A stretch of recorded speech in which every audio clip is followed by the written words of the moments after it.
தவிப்பு அடங்கிவிடும், பெண்ணின் தவிப்பு தொடர்ந்து விடும். உள்ளம் என்பது உள்ள வரைக்கும், இன்ப துன்பம் எல்லாமே இருவருக்கும்.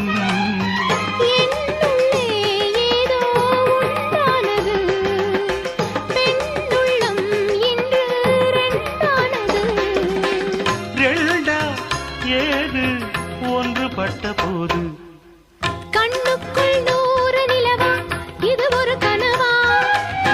கைக்குட்டை காதல் கடிதம் எழுதிய உறவா? நாணம் விடவில்லை, தொடவில்லை, ஏனோ விட இன்னும் வரவில்லை. ஐயர் வந்து சொல்லும் தேதியில் தான் வார்த்தை வருமா? ஐயர் வந்து சொல்லும் தேதியில் தான் வார்த்தை வருமா?